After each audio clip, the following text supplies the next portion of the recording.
Do you believe in like the like don't meet your heroes theory that like Oh. they'll disappoint you?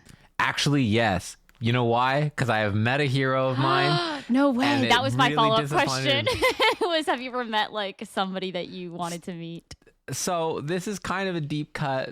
If you're not, very into Canadian theater, this name doesn't mean anything to anyone. Okay. But there's a writer named Hannah Moscovich, who she writes for actually the Interviews with a Vampire, like the TV like series. I feel like I know what you're talking about. Yeah.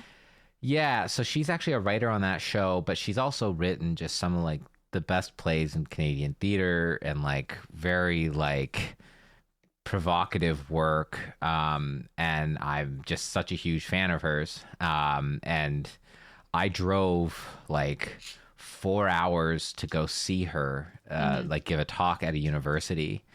And basically her talk was just so depressing and so like condescending, and I was like, oh no. I left being really upset, and then I realized that was kind of the point of the talk. But yeah, I was like, you know what, like, because I was gonna go up and like just like talk to her after and like thank her for her work, but by the end of the talk, because like her whole thesis was like, hey, if you're making theater, it doesn't matter. Like, no one's going to see it. It doesn't have any impact on culture. If you want to be an artist and impact people culturally, like, work in TV and movies in the States, because that's the only industry that matters. But then, That's wild. That was how she starts it off, and then she kind of spins it around to like be like, well, if you want to impact your community, then theater is better than film.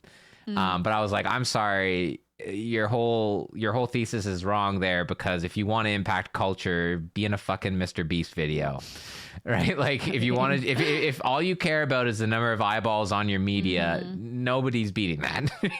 Yeah, literally. So, but yeah, I left being like, oh, and now there, like, I've had an opportunity, like, to kind of talk to a few people that I've considered like heroes in the arts, and I've just backed away from every opportunity because I'm like, you know what, I don't need to talk to them. I'm scared. I would be really scared, like, because if I met like my top tier like want to meet and they disappointed me, I think I would be horribly who would be your top tier want to meet? RDJ. Yeah, I love him so much. Like, and I've loved him for like so long, and it's so funny. Like, even my husband would be like, if she had to meet one person, it would be him. I'm obsessed with him.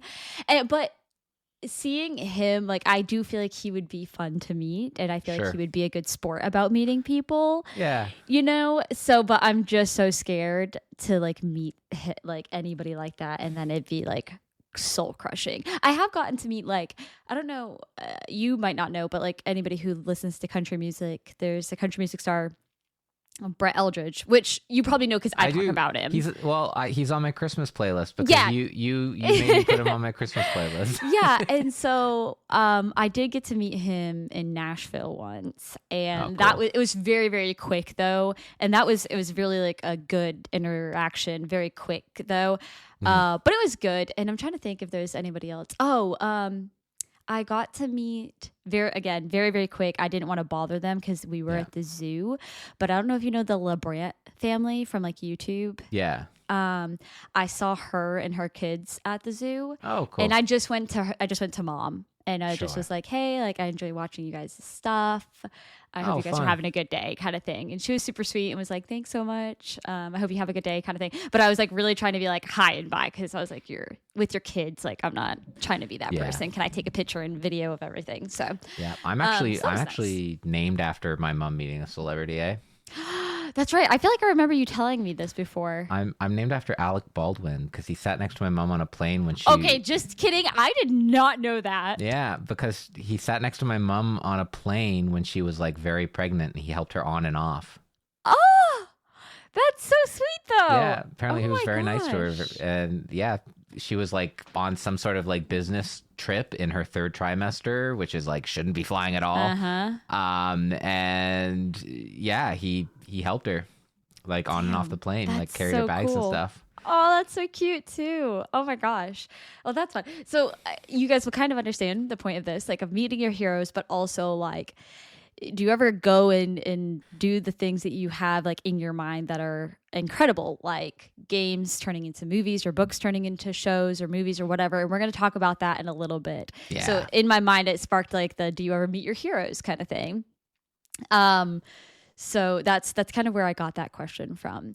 But we'll go ahead and jump into what have you been up to? What have you been gaming, watching, all of that stuff? I'll let you go first.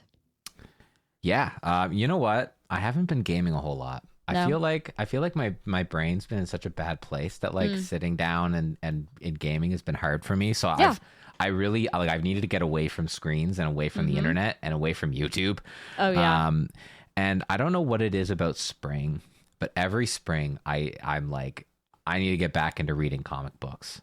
And I go through a little comic book phase. Okay. And so I've been reading a bunch of comics. Okay.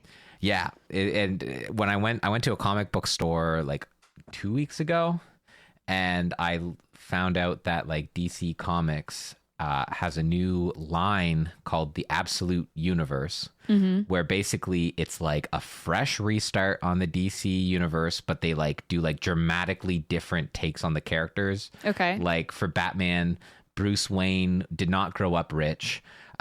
His mother is still alive. Alfred Pennyworth is like a CIA super spy globetrotting around trying to find the identity of this strange megalomaniac whose main characteristic is he never laughs, and that's why they call him the Joker. And that is like the first arc of the Batman. Okay. It's like inspired me so much that I'm going to be like collecting all of the Absolute line. It's been pretty cool. Like Wonder Woman didn't grow up on Themyscira. She like grew up in hell with Cersei as her mother, and all sorts of cool takes on characters. That is really cool. You mentioned it previously, and this episode isn't going on YouTube.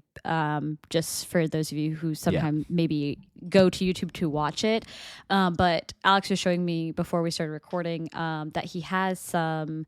Is it just the art from it? No, like I've been is collecting, it an actual like comic? Yeah, I've been collecting like the actual individual issues of each comic. So this is like a magazine sized comic. I'm showing to the camera, just to Lizzie. It's okay.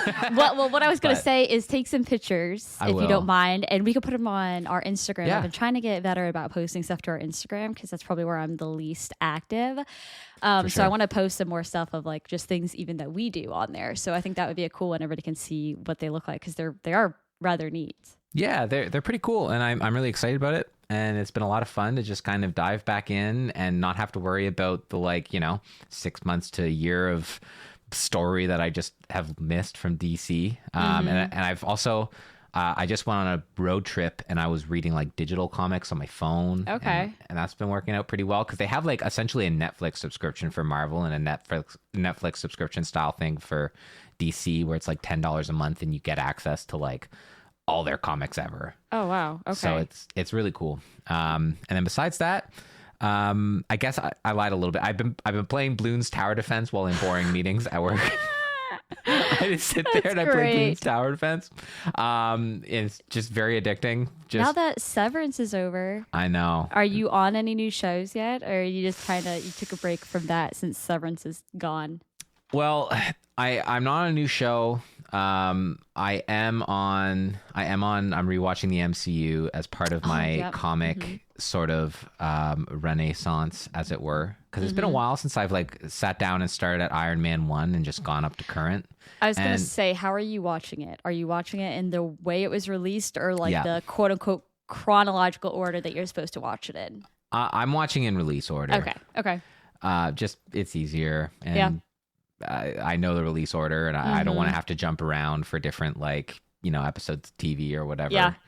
Because what really sparked this for me, besides just getting back into comics, is like I was in the mall and I walked past the movie theater and I realized that the new Captain America movie was out, and and I was like, I think this might be the first Marvel movie I don't see in theaters since like Thor: Dark World. Yeah. So it's it didn't spark a lot of my interest. I'll be honest. I am a big Now, I don't know anything about the comics. I don't know a lot. Like a lot of people know a lot about the history and stuff. But we can really dive into this because we are planning a Marvel MCU episode soon. Yeah. But I think they should have just let Cap die. Like, I think he should have just laid, and he should have been, that was okay for him to grow old and be Cap, and Cap got retired, you know? Yep. But that's just my take. So I kind of wish they would have just let him be, and I would have loved to see, who did he hand it off to? Oh my gosh. Whoever he handed off to, I would have loved I would have loved to see Sam just be his own person and take on like his own story instead of trying to take over like Cap's story. But that's just me, and we can have a conversation about that. But yeah, I haven't seen it yet, and it might be one of those things that maybe when it comes to like my TV, I'll watch it on the couch. I mean, I'm looking forward to seeing Harrison Ford be the bad guy. That'll be fun. Harrison Ford, great actor, done a lot of great stuff. Yep. But it was just, I don't think I'm going to get to it in time, and I'm okay letting this one go. But yeah, so we'll get into the MCU at a later date. But that's kind of been what I've been up to. What have you been up to? I keep on going through like these like weird phases where I'm like, I don't know what I want to play anymore. Like, what do I want to do? What do I want to do?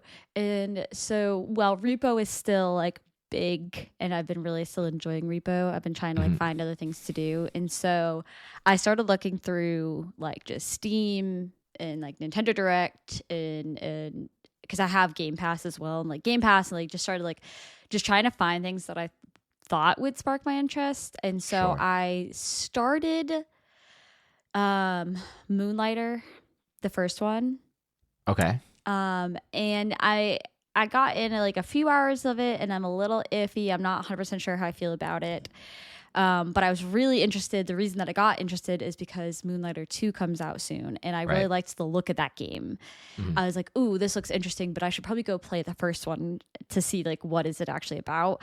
And it was like, I don't know. I want to go back and try it. But at the same time, I in all of like my list of games that I was thinking about trying was also a game called Solarpunk, which is like a farming sim type game. But the big part of it is that you play with like other friends. Right. And you're kind of like on an island of sorts, like in the sky. And it's like there's other islands that you can see, you can fly to them. And, you know, like a typical farming sim, you're gathering supplies, building a house, yada, yada, yada. Do we have a release date for that game yet? Or no. No? So I played the demo. Yes. And I got through the demo, and I was super excited. And then I was really bummed when I got to the end of it. And I was like, damn it. And it was really fun. It was really cool. I'm super excited to be able to, like, a lot of the friends that I play games with, like, every night, they all seemed kind of interested. So it'd be fun to, like, have, like, something that we could potentially play all together later on. Or I would definitely play it by myself. Like, I was that into it that oh, wow. I was like, I'll sit and play by myself. So playing Solarpunk really made me realize that I really wanted to play another farming sim game. Right. So I went back to Coral Island, which I've been playing since like it was in like beta basically. So I've been playing it for like a few years because the beta came out. I played it until I couldn't physically play it anymore. Like I got stopped by a wall. Like they hadn't developed much more of it.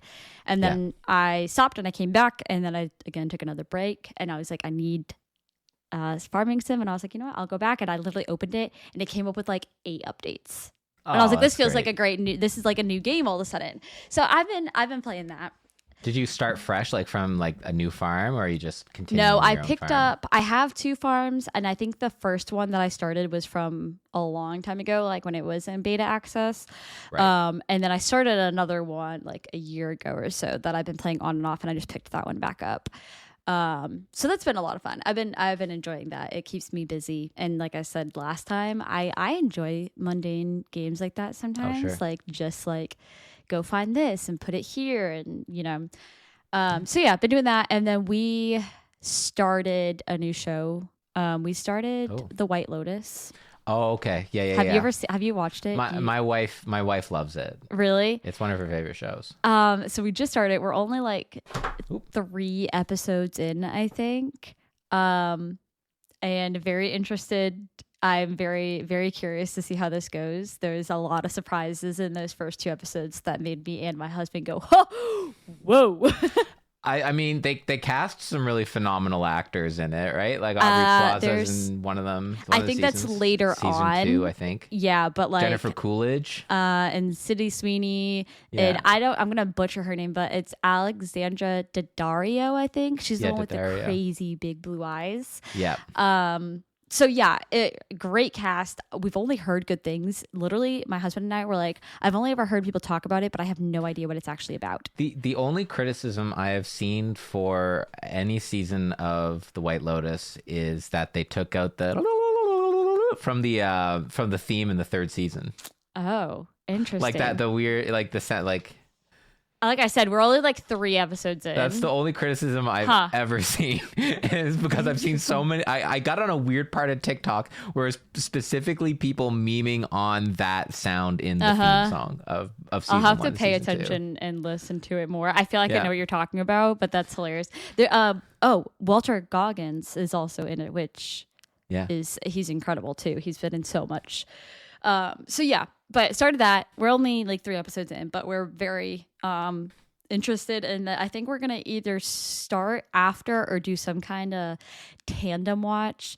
Is it called Uncut Gemstones? I think. Yeah. Uncut Gems. Yeah. The more like funny one. We were back and forth between those two, and we decided White Lotus. But then we were like, maybe we kind of do like a back and forth depending on how we feel that night. If we want something funny or something more like, I mean, White Lotus has been funny. There's definitely been a lot of moments that made us chuckle or more like serious. So, but yeah, as far as TV goes, that's awesome. What we've been up to after finishing Severance and Paradise, which I'm telling you, you got to watch Paradise. I will. It's so good. It's so good. Yeah. Oh, I forgot in my update, I had a board game update. We finished a campaign game this week. Yeah. So we finished Gloomhaven Jaws of the Lion, which is like a 20 scenario. I think it took us 22 game nights over the past like year and a half. So it was like almost every other Wednesday we were getting together, like every 2 or 3 weeks. And it's like this kind of like dungeon crawly like game where you have a hand of cards that are like your actions. Each turn you play 2 cards, and each card has like a top action and a bottom action. And you play 2 cards on your turn. You do the top action of one and the bottom action of the other card. And then when you run out of cards, you refresh but get rid of one. And if you have no cards to play, you lose the game. And it's very like puzzly, and it was just it was just very, very tight, very fun, thematic gameplay. And it was just felt like an accomplishment to actually finish a campaign. I was gonna say, after playing for that long, yeah, and I primed all the minis, and because each person like played their own character, and I gave the mini to the player, so they had a little keepsake for it. And that's fun. It was a lot of fun, and I have a lot of 3 campaign games that I'm now kind of wrapping up all 3 of them. We just finished Gloomhaven. I'm playing Undaunted Stalingrad. We're like 3/4 of the way through that, and then I'm playing Clank Legacy with another couple that we get together like once every 6 weeks, and that's cool too. So it's been a lot of fun, a lot of campaign game finishing.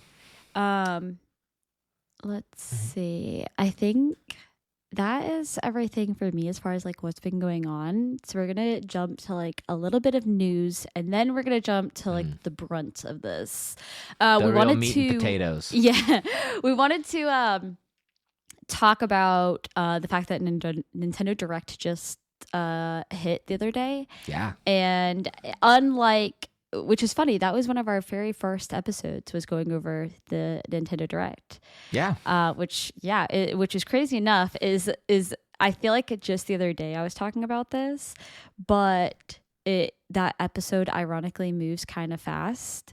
We're coming up on like 200 downloads for that one episode, which is kind of crazy. Like a lot of people seem to have liked that one. So that's really cool. That's fun. But so Nintendo Direct came out. We're not going to go through the whole thing. I'll be honest, I'm really hit or miss with Nintendo games sometimes. Sure. So the one that I was really excited that I wanted to bring to the table today, though, was, and everyone's probably going to chuckle because obviously I'm on my sim kick right now. It's called Witchbrook. And you are literally living your life as a little witch in like a academy kind of thing. And it's just like you building your little life in It's cute. this academy. Yeah, I thought it was super cute. I keep seeing people on my threads talk about it. And I was like, okay, yeah, I could see this being something that I would like. When does it come out? I don't know. I don't know if they had an actual date. I think it's just set for 2025. It could have even been 2026 to be completely honest. Okay. So that one looked cute. Like I said, some of the other ones I was like very kind of like about, you know. I mean, I'm excited for Metroid Prime 4. That one I saw and I was like, okay, that one's cool. And I am excited as well for the Dragon Quest 1 and 2 HD 2D remake that they announced at the very start. I want 4, 5, and 6 to get the same treatment, but we'll take 1 and 2. We take what we can get.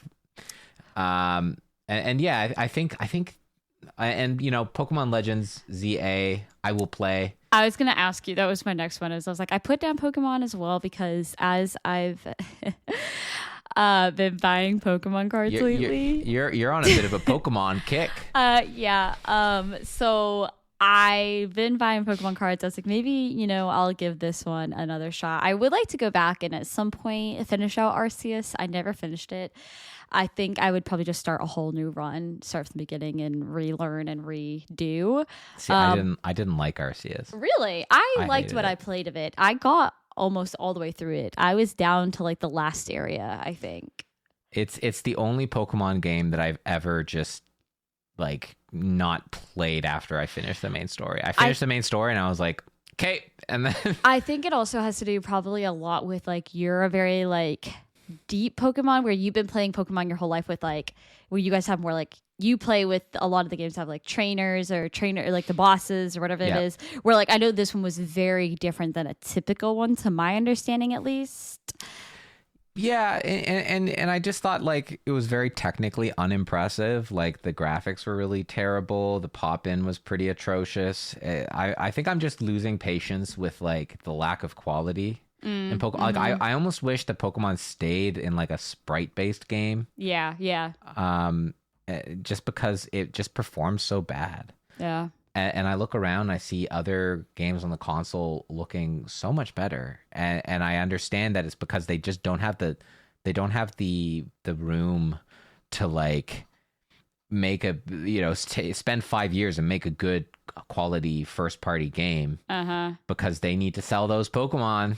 They need to sell the cards. They need to sell the plushies. Yeah. It's the highest grossing media franchise in the world, higher than Disney. Like. And I get the conundrum there, but I'm not loving the direction that the franchise is going. I think it would be one of those games that when it comes out, I'll probably watch some people play it on Twitch, and then I'll make my decision on whether or not I feel like it's the right fit for me. Oh, I'll be watching the shit out of Party Arlie playing this game. Yeah. So that is what I will be doing for sure. And the other actually interesting thing, it has nothing to do with games announced in that direct.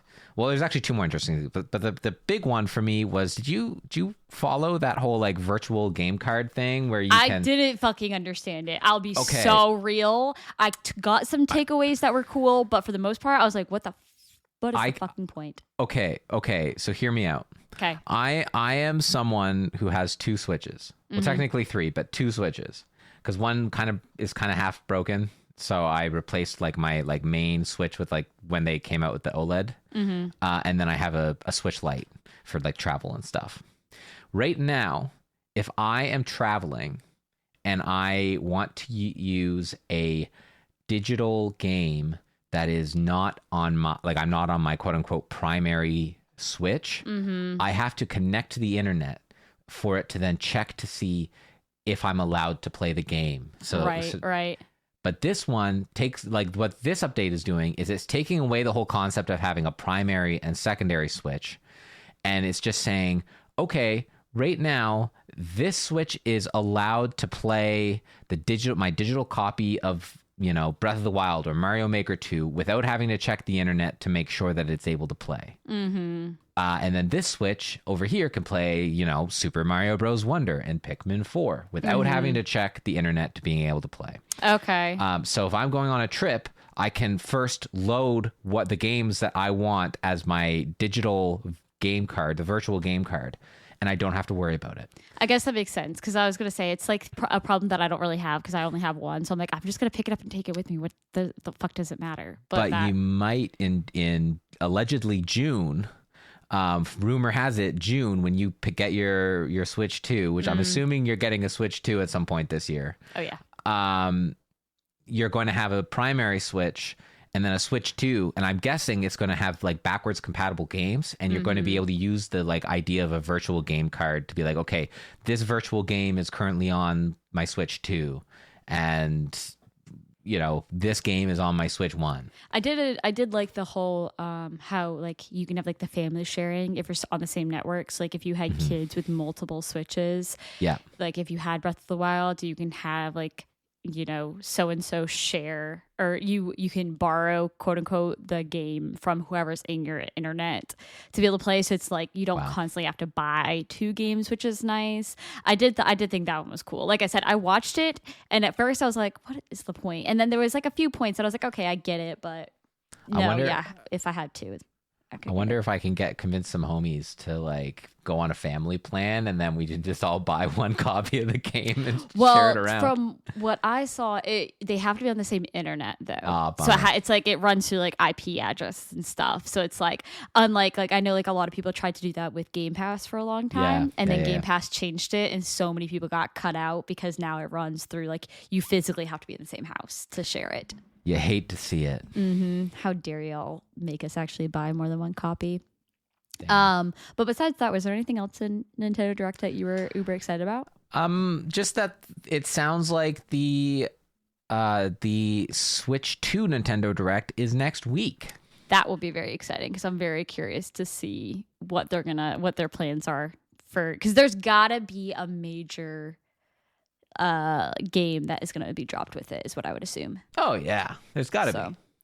And I would hope, not that I think that there will be, but I would love them to say that they're trying to make another Zelda game. But I mean, they are. It, but you never know. Yeah, they are. It'll be another 4 or 5 years, but they are. Yeah. But yeah, so we'll probably end up covering that if there's something interested in that one in the next few weeks. But let's get into kind of, like Alex said, the meat and potatoes of this one, which is adaptations. I don't know. I'm back and forth on adaptations. Depends on what you're talking about, because I've had some really good adaptations of stuff, and I've had some really bad adaptations of things. Yeah, I feel like right now, a lot of the big movies, the big blockbuster releases, are sort of adaptations of kind of nerd properties, right? Mm-hmm. For a long time, for like a decade, they're like, all right, comic books. And now they're like, well, comic books worked. What about video games, right? So we're seeing a lot of adaptations of video games, some of them really great, and then some of them not so great. And I think what spurred this conversation was earlier this week, it was announced that Nintendo in 2026, I believe, or 2027 is releasing a Legend of Zelda game. I just rolled my eyes. I just want everybody to know that. That word on the street is it's going to be a trilogy of movies, all releasing over the span of 6 years, and filmed in New Zealand. So Weta Workshop probably involved. Weta Workshop are the people that made all the props for the Lord of the Rings movies. They've basically every nerd adaptation in some way, like, remember the Aragon movie? Like, they've all used Weta Workshop. I think Star Wars has even used it at times.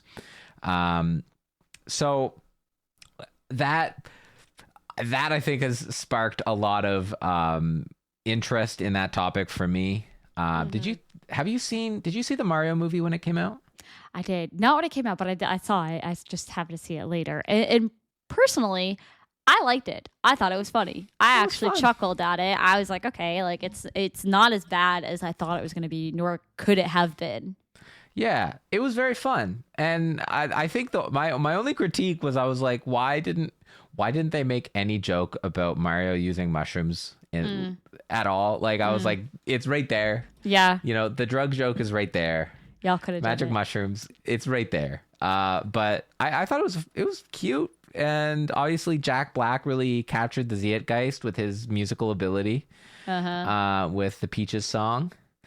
And yeah, I think that like really inspired, like sparked hope for me that Nintendo won't drop the bag.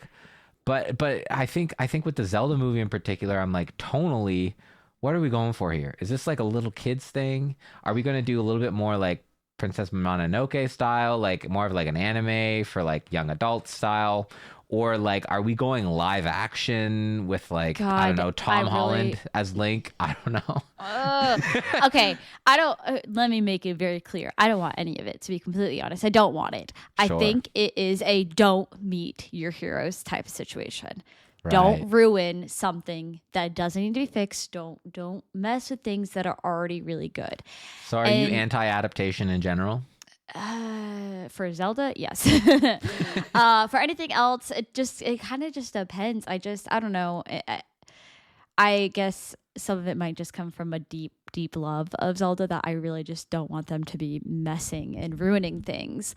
Sure. I think if they're gonna do it, I really don't want a live action one. I really do not want live action. I would rather it be some kind of animated thing. Because I think, again, it's one of those moments where it's like, if you don't get the casting perfectly, they could really butcher this in a multitude of ways. Did you ever watch the Zelda cartoon that came out in the 80s? No, I know what it is. I've seen it, but I've never like watched it. I think I still have actually the DVDs for it. Oh, wow. And I watched it in high school, and it's cringe. And I don't know how you like, how do you have either Link not talk the whole movie or like, how do you give voice to that character? Yeah, exactly. So it's just like, and I just feel like everybody and their mom thinks they're going to be the best Zelda. And it's just like, she's, in my mind, she's perfect. And there's no one going to be able to live up to that standard for me. So it's like, might as well make her fake and just make her animated. Well, Lizzie, I have bad news for you. We don't live in the best timeline, and this adaptation is coming out, and it's going to make millions, if not billions. I mean, I'll watch it, most likely. I'll give it a shot. I just, like I said, my stance is don't meet your heroes, and I agree. I'm very apprehensive about it. Do you want them to do like story wise, do you want them to take like Ocarina of Time or something and adapt that, or do you want them to just do something wholly unique, wholly new? Do you want it to be like Breath of the Wild kind of style Zelda, or do you want it to be more classical green tunic? I think if they're gonna do it, I would rather see them do like take Ocarina of Time and make it into movie form, or or even shows like where there's episodes and like a few episodes is into the Deku Tree and then Link goes, kind of thing. Yep. I think trying to produce a show and a movie timeline that is not already part of the game makes me a little nervous. Sure, I don't know why, but I don't like the idea of that. Yeah, for me personally, I wish what they did was just give the license to Studio Ghibli. Because like there's a Zelda manga. I don't know if you've ever read any of it. I have one, but no, I have not. And it was fun. It was cute. It was about like I enjoyed it as much as the Pokemon Adventures manga. Like I don't read a lot of manga, but adaptations of my favorite video games. If there's a manga, I'll pick it up if I see it in the store. And yeah, I was like, okay, if Studio Ghibli was given like a Zelda license, I would have said, sure. Go for it. I think that kind of would have fit the molds that I'm expecting right now. If they're going to have to do it, that I think I would be okay with that. Yeah. Well, but it doesn't sound. It sounds like it's getting a live action film in New Zealand. So I don't know. something to look forward to. I think one of my favorite things, and I think this is also where it stems from, is I don't know if you've ever seen the Majora's Mask. Someone did like a Yeah. I don't even know what to call it, like a trailer. trailer. Yeah, and I thought it was great. Thought that was incredible. You would do it like that, like sure, whatever. But again, like it just comes with a lot of logistics of like, who are you casting? What is it actually going to look like? How do you make Link talk versus not talk? And if he's talking, then you kind of just ruined the premise of like a lot of the games and stuff. So I don't know. Yep. Yeah. So, but I apprehensive about that. Ended up really liking the Mario one. Did you ever see the Sonic or Detective Pikachu? I didn't. It wasn't in my wheelhouse, so I was just curious if you did though. I wanted to see Detective Pikachu, and then I saw the Psyduck, and it is my sleep paralysis demon, so I can't go see that movie. Have you seen the Psyduck? I don't know if I have. Look, just type in your browser right now, Detective Pikachu Psyduck, and look how horrifying what they did to my boy. Let's see, Psyduck. Oh, Yeah. Oh, why is his eyes like that? Why is he like that at all? Why does he have hair? Why does he have hair? I don't know. So that's why I just flat out was like, I'm not gonna go see that movie. And honestly, I'm just not. He's so fluffy. Yeah. That's so weird. It's uncomfy. A little bit. Yeah, like Pikachu's cute, but that was the same thing with like and like Mr. Mime is also kind of sketchy in it. Like, I already don't like him as it is, so I don't need to see that in real life. But you are. I see you typing. I see you typing it. It's so bad. So we just don't need to turn over that stone, you know? I don't know. Did you see Sonic? I remember there was so much debate about the way Sonic looked in the first when they first like released like what he could look like, because I'm pretty sure he was like tall and skinny and everybody's like, what the fuck is wrong with Sonic? Yeah, they did like a complete overhaul of Sonic's look. I didn't. So it's still so bad. I didn't see it. I know there's a whole following of people that love those movies, so good for them. Yeah. I love Sonic, but I don't know. Again, it's just one of those things that I'm like, I don't know if it needs a movie. I don't know if I care enough to watch a movie about Sonic. You know, it was great, but Sonic, I feel like Sonic is one of those properties that like you're either completely ambivalent or you are a diehard, fan. Like there's no in between. I don't know if I've ever met anyone who wasn't either all in or didn't give a shit about Sonic. Yeah. Like I said, it was great when I was a kid, but again, I'm like, I enjoyed Sonic Mania, the game that came out on Switch a few years ago. I don't know if I played that one. Oh, it's good. It's like it basically was like they hired ROM hackers for like the Sega Genesis Sonic games and said, hey, what if you just made a licensed game with a bunch of levels using our license and stuff, and we'll pay you to do it. And all the levels, like the levels and the worlds in it, it's super fun. It plays like it could have been released in the 80s. Like it was. Oh, that's it was nice awesome. too. Yeah, it was awesome. Because I mean, the OG one was really cool. It was fun playing. I mentioned that I played Split Fiction with a friend, and they had a Sonic reference in there. Oh, cool. It's very well known of like the Sonic, like when he goes to like the loop-de-loop thing. Yeah. Like the roller coaster like loop. the Green Hill Zone type. And yeah. And there was one in that, and I remember both of me and my friend Liv were like, oh, that'd be a Sonic reference right there. That's fun. As far as movies, well, no, actually, I wasn't gonna hit on movies yet. I was gonna go to books. Books, okay. Yeah. Because I was curious to see how you felt about a lot of book adaptations, especially as someone who's you've read Lord of the Rings. Yeah, I read it a lot. And seeing it like through, because like I'll quickly go because I don't have a lot. Because I'm young enough that I read Harry Potter as a young kid, but they were also already out too. So I was watching them and reading them as a child. Yeah. So that never bothered me for the most part, because I don't think I didn't have that time frame in between where it's like I read them and now they're trying to make them into books. There was never a choice. Yeah. But had reading them and then seeing them, I thought they always did pretty damn good job. There wasn't, I mean, there was obviously things that they had to leave out, but for the most part, I think they did okay. But it's hard for me because like I read a book called The Fifth Wave, and it was one of my favorite books ever for a long time. And then they made it into a movie, and the movie was absolute trash. It was garbage in my opinion. I've never heard of this movie. It's I don't want to say alien, not like Little Green Men, but did you ever? You might not have read this. Have you ever read The Host? It's by Stephanie Meyers, who wrote Twilight. No. Okay, never mind. It's kind of the same situation where these aliens, quote unquote, that you don't really see come in, invade your mind. They're in Fifth Wave. It's all like they think that they're trying to be helpful, but they're gonna like knock out the entire like human race. Yeah, is kind of in a big sense. I want to say that might have been more of The Host. I think Fifth Wave, because it's been a long time. It was more that they were coming to take over. It was less about saving the human race and more about like, we're in your brain and we're just gonna be here forever kind of thing. Sure. And I loved the books, loved them. I read them twice. But then the movie came out and I hated it. I was so excited and then my dreams were squashed. And the same thing I feel about A Court of Thorns and Roses.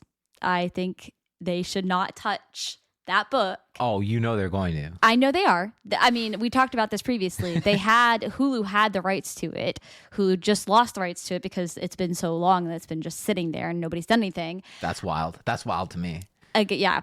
I'm really scared about who they could cast in it being done really poorly. And it will ruin a lot. And I just think it's one of those things that you don't touch. So yeah, that's my take on the book side of some ones that I've liked and disliked.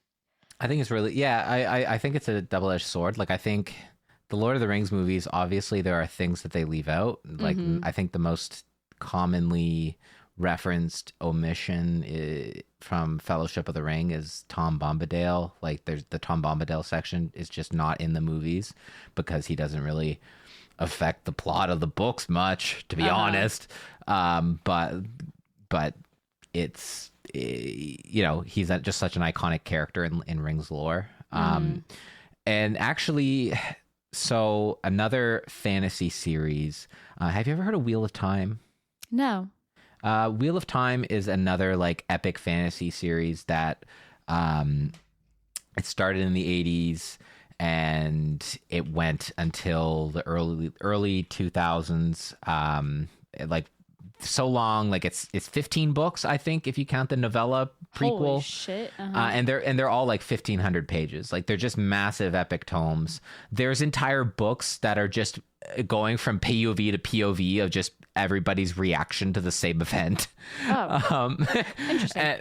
Which, I've read the first 6 books in it. I really enjoyed it. I need to be committed enough to the audiobook grind to like get through a 70-hour audiobook in a reasonable amount of time. Yeah. So I'll probably do another couple books this summer, but the Amazon right now is doing an adaptation like TV series.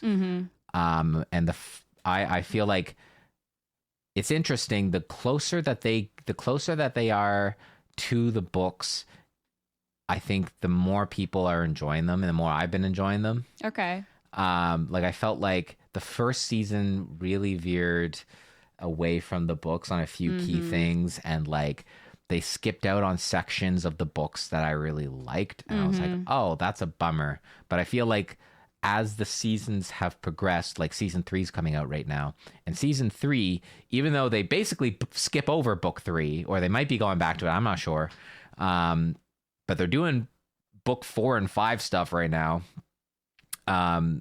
I feel like just spiritually they are starting to line themselves better with the books, and I really enjoyed that. Yeah. So yeah, it's kind of a double-edged sword. Like I feel like you have to honor the source material, but also it's a completely different medium. You can't make a 70-hour movie. Yeah. I do think, I kind of agree, because there's something beautiful about like reading something and then getting to see it brought to life, which could be really good if it's done right, obviously. Absolutely. But I think there is something really cool because I mean, again, I was old enough that I could read the Harry Potter books before they were turning into movies when I was like in high school. And that was really fun because I already knew like, okay, we have a good reputation of how these movies are going. They're going well. Like they're portraying these characters well and the world very well. That it was really exciting to get to see like, okay, I've now gotten old enough that I've read it and now I'm getting to see it turn live, and that's really, really fun. There's something really beautiful about that. It's a scary absolutely thing to mess with. But as far as somebody who read Dune, how did you feel about you didn't read Dune? No, I only read the first half of Dune and I dropped it because I thought it was boring. Oh really? I didn't like the Dune book, but you liked the movies. We both were a big fan of the movies because I've seen the movies. I don't think I'd ever go and read them. I think I'm happy with just the movies, to be honest. Well, and sometimes adaptations will inspire me to like go read the books. Like one of the top books on my like TBR right now is Little Women by Louisa May Alcott, because earlier this year I watched Greta Gerwig's, or I guess it would have been last year. Yeah, Greta Gerwig's Little Women adaptation. I've heard that it was supposed to be incredible. It's really well done. I haven't seen it, but that's all I've heard was good things. I do have a friend who is like a Little Women purist who was not a fan of it. She was like, I like the old version, the old adaptation, because I think she found that Gerwig's kind of because she looked at it from a very particular lens, right? And she framed it all around money and all around like at that time how hard it would be for a woman to get money and the kind of pressures that being a woman artist who needs money and the pressures that a book or like a corporation, like your corporate overlords have over you to do certain things to your art really impacts the bottom line and impacts your livelihood. I think those kind of like threads, not really in Louisa May Alcott's original book, but they are, but they aren't. But either way, so it is interesting how like Gerwig took like an adaptation of a really famous book and also found ways to like recontextualize plot elements that actually happened and still stay fairly faithful to the source material. But I feel like we're bearing the lead on another pretty major adaptation that's coming up this month in a couple weeks. Well, hold on. Are you talking about game ones? We just talked about games. Well, okay. I was in my mind. I was still thinking about books and stuff. Yeah. Yeah. Sorry, my mind was still in books. But yes, there's still a few more games that I was. Sure. Okay. I have that are in there because there's one two that's coming and one that I'm assuming they're still doing. But continue. Yeah, the one that everybody is super excited for. It's the Last of Us. I am stoked. I'm so excited. I'm so excited for this to be back. So again, as somebody who loves The Last of Us, absolutely adores this fucking game, thought it was incredible. I have watched so many people play this game over. I was a little, I don't know. I was a little hesitant. I think I was more excited than I was hesitant about this one. Right. I will tell you, I have an unpopular opinion about this show, though. What's your unpopular opinion? I do not like Bella Ramsey as Ellie. Oh. And a lot of people get mad about that. And a lot of people are like, I don't understand. I'm like, I don't see her as Ellie. I can't do it. It doesn't fit well for me. The reason why I like Bella Ramsey is because Ashley Johnson, who was the voice actor for the original, Bella Ramsey looks like a lot like a young Ashley Johnson. And then because Bella Ramsey was cast, they were able to cast Ashley Johnson as the mother. So I was like, Bella Ramsey looks a lot like the actual actor who played Bella originally, but obviously game Bella looks completely different. Yeah. So I would have, I don't know. And it's not just that she doesn't look like her. It's just like, I don't know. She does an okay job, but it's just hard for me to get sucked into Ellie. And Ellie's a big, I love Ellie. And so that was hard. That might make season 2 uncomfortable. Yeah, it's just going to be weird. Do you think they're going to follow through with it? Just no spoilers here. Yes. What it is. But do you think, because the editing the editing on the trailer feels hella deceptive. I think that's, without saying too much, I think they're smart to do that because there's a lot of people who have no idea what happened in the second game. They don't know what's to come. So there is a group of people out there that doesn't know what's coming, and I think they're going to be shocked by what happens in the story that is going to come in season 2. You know what? I'm going to shut up because I don't want to ruin anything else. Because we'll have a post-mortem on season 2. Yeah, right after we finish our post-mortem on Severance season 2. That too. However, on the opposite side, I think Pedro Pascal, and not just because I am a Pedro Pascal fan. I am a Pedro Pascal fan, but I also am a big Joel fan. You like Big Joel? I love Joel. I love Joel. I love Joel, and I love the guy. I cannot think of his name. Who plays Joel? I think incredible, so good. Oh, I knew Ashley Johnson. I could have, and it's gonna drive me nuts now. We're gonna look it up. What is it? Joel, The Last of Us. Give me 2 seconds. We're gonna find this out.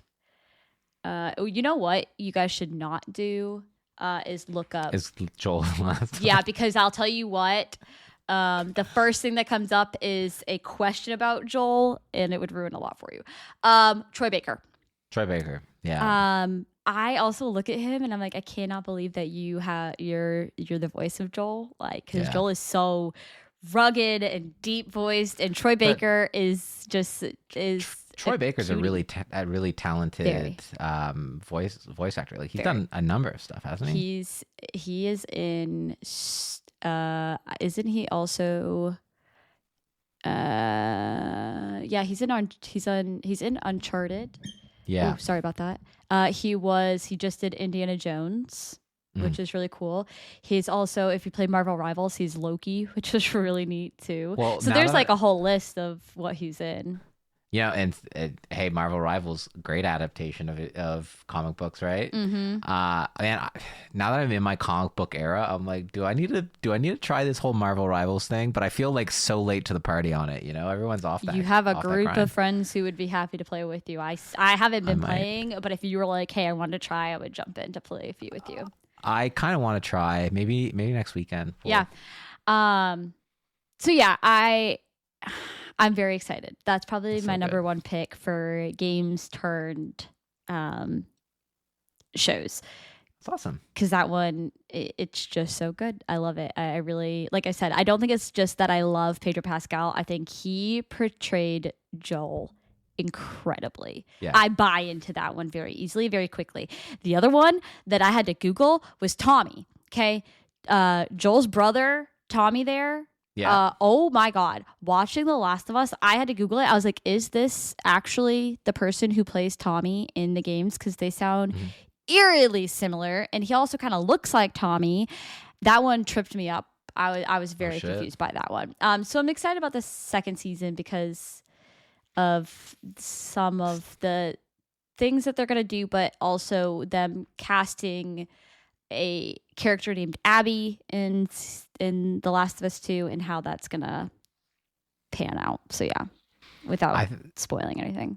I can't wait for the chaos that's going to ensue on the internet.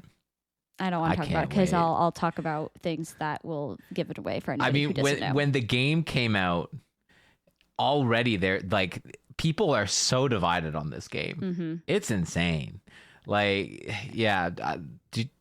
We can't get into it. We're playing with fire here. Yeah, I don't want to ruin it. We'll talk about it soon. We have literally days, or like a week and some days before it comes out. But some other ones that I really did enjoy was, I'll be honest, so I didn't play Fallout, But did you watch the show? Did you play Fallout or watch it? I've played Fallout 3, New Vegas, and Fallout 4. So I watched my husband play. I have Fallout 1 and 2, and I want to play Fallout 1 because all my friends are playing it right now, and I feel left out. Not all my friends, but a lot of my IRL friends who you've never met are playing Fallout. We gotta separate. There's a divide of IRL friends and online friends. I have a chip in my brain. And online. When I log on to Discord, I have a different set of friends. No. So that one, I liked that show. I thought it was really good. It was funny. It was well done. Great. And it's got Dylan from Severance in it. It has Dylan from Severance. Yes. Oh, it does. Yeah. Yep. Yeah, it's a fun show. And it's like just the right amount of fan service. And like, there's that scene where she comes across the two people like fighting, like, I think they're fighting over like organs or something, right? And then she like tries to mediate it, and then she ends up helping like the wrong dude. And I just loved it. Walter Goggins. Yeah, he's in there. He's I don't remember what his name is. He's the like half alive zombie looking. Oh, he's the ghoul. Yeah. Thank you. That's what it was. I was like, it's not a zombie. They call it something else. But yeah, the ghoul. Again, incredible actor. He's so good. He's been in so much that I've seen. Yeah. If you've ever seen Sons of Anarchy, he's in Sons of Anarchy too. That's where I first found him. Yeah. By the way, I've not seen. I'm horribly behind on TV shows. I still need to watch Breaking Bad.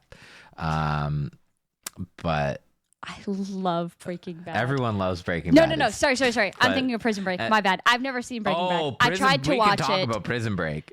That was a great show. I don't know why. I've never seen that one. Okay. Not a huge. I tried, couldn't get into it. Fair. That's a wild take. Everyone, you're the only person I've ever met that isn't like obsessed with Breaking Bad. Yeah, no. It was also a long time ago that I tried it, so maybe I could try it again and we could see. But yeah, no. There's just like a number of things. It's like, you know how like eating well, sleeping well, and like exercise is like just known to be a good thing for you.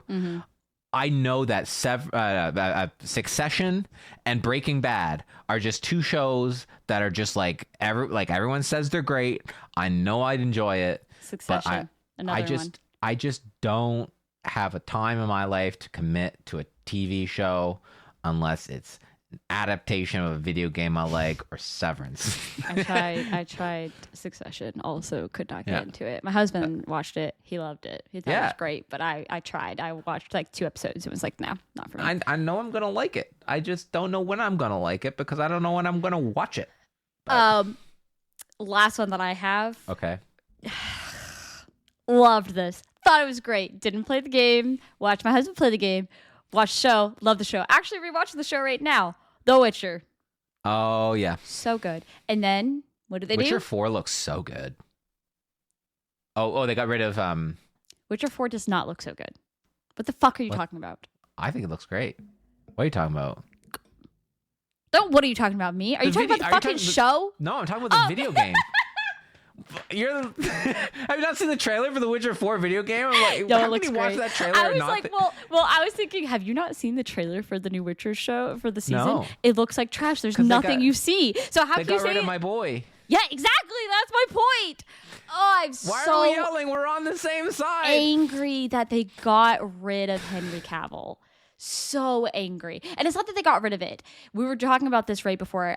Me and some other friends were just talking about this earlier today. Of like, it was a divide of differences of like what Henry Cavill wanted and versus what they were doing. And he disagreed. And then it just kind of got all over the place when he was like, I'm going to, focus on DC. And then DC said, actually.